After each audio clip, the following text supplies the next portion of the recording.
We've almost arrived at the final season of Attack on Titans, but before we get there, let's go ahead and run it back to where it all began to give you all a review and discussion on Season 1. Stay tuned. This is our chance! Take out the Colossal Titan! Remember this moment when you come face to face with it!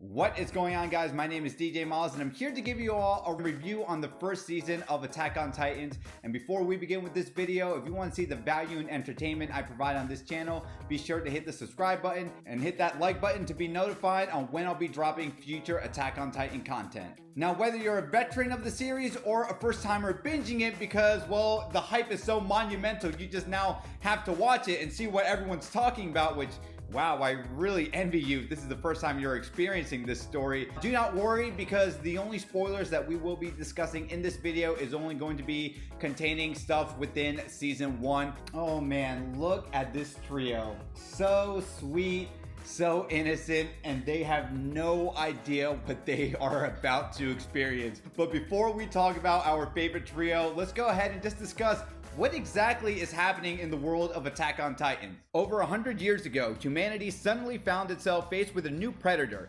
known as Titans. Monstrous tall humanoid figures that kill and devour humans even though they don't need to feed on them for energy. Humanity was immediately pushed to the brink of extinction and built three walls known as Wall Maria, Rose, and Cena to keep the Titans at bay. But after a century of peace, Wall Maria gets damaged by the Colossal Titan. Here we meet the protagonist of the story, Yeager, who wishes to join the Scout Regiment, which involves being in direct Titan combat, Titan studies, and outside exploration to wipe out the Titans and reclaim human territory. Joining him are Mikasa Ackerman, known for her incredible strength, and Aaron's best friend, Erwin Arlert, known for his intellect and mental fortitude. So for the bulk of this story, we watch our favorite trio grow and mature together, whether it's boot camp training, what it's like to survive a Titan onslaught attack, the mysteries happening within the outside world, and if there's more to the story that's led on. So one of the first things people will immediately notice upon viewing this show is just how monumental and dire and grim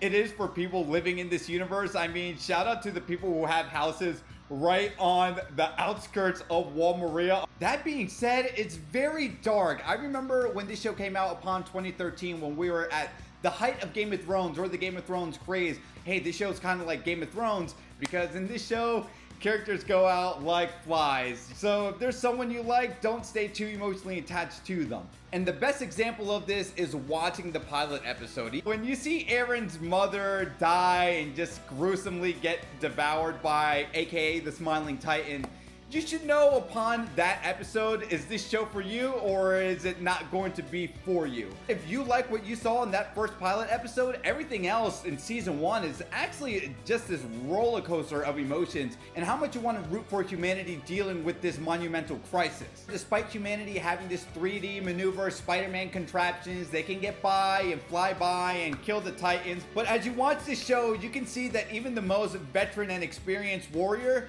if you don't have enough gas in your equipment, you're out of luck. If your blades go dull, you're out of luck. If something's happened with the wirings, game over. So even despite having some sort of opportunity to attack the Titans, you're still facing a huge disadvantage. Now, although people do die left and right in this show, I do appreciate the character development we get with people who survive and, well, who do pass away, because the characters who do pass away, aka Marco, they give other characters such as Sean, you know who I'm talking about, enough character development and resolve to push forward and why they fight for humanity. For people who are rewatching the series alongside me, I like looking at how so many things are heavily foreshadowed. Someone as intelligent as Armin is talking to the gang on how not all Titans may be mindless zombies, and you see certain characters like,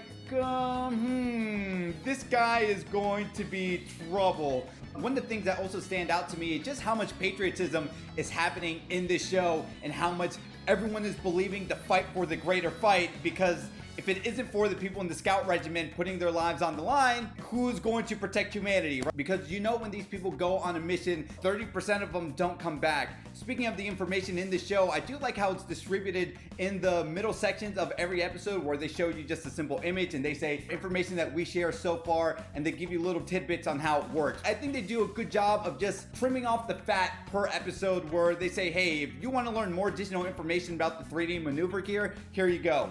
Or maybe you just want to see a size comparison on how Titans compare to humans, well, voila. I think for some people who might have some criticisms with the show, I can understand how the story might seem all over the place. The secrets to the Titans can be located in Armin's house if you go to his basement, because Aaron's father was a doctor and he left all the vital information there. So they spend the second half trying to go there, and what happens? We never go there. Well, it's not like you can really push the female Titan aside. Now, I know I'm jumping all over the place because characters, I do want to talk about how Mikasa, upon viewing the show, she's so much of a badass, but man, she is such a simp for your boy Aaron. And you know what's so funny about Aaron? I think Aaron doesn't even look at her like a potential love interest, because, you know, he grew up with her maybe in terms of a brother and sister relationship, even if she doesn't look at it that way.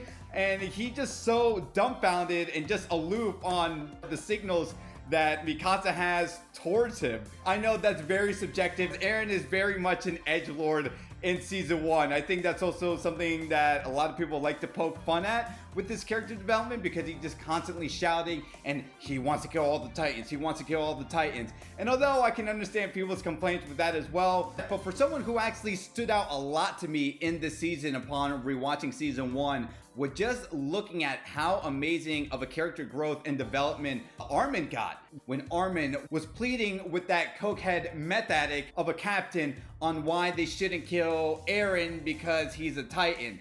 And it's just so beautiful, and just thinking about it, I got goosebumps all over my body. Armin was just pushing with his resolve and saying, I'm willing to give my life for humanity. And it wasn't until that moment where he realizes these two people, Aaron and Mikasa, are putting their trust in me. And when he came upon that moment in a life or death situation, it really stood out to me as one of the most excellent things I'll probably come across this show, period. But I'm curious to know in the comments down below how you guys felt about that.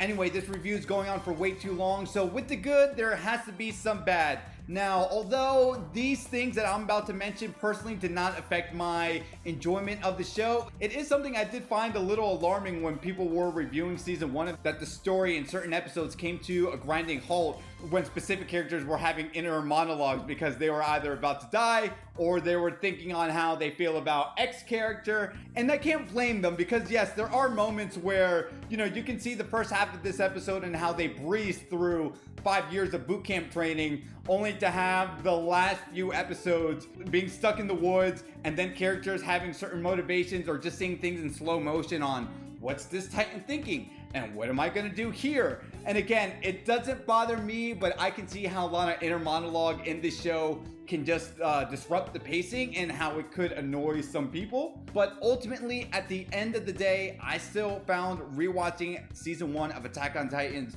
just so incredible from start to finish. There's so many things I glossed over, so I'm totally sorry, Levi and Erwin fans, but I promise you they are going to get much more of a spotlight in these upcoming videos that I will be putting out leading up to the final season. But overall, what are your thoughts rewatching season 1 of Attack on Titans? Did you like it? Did you hate it? Let me know in the comments down below. If this is your first time experiencing this story, one, I'm super jealous, but what did you think? If you got some value and some entertainment watching this video, don't forget to hit the subscribe button, hit that like button as well.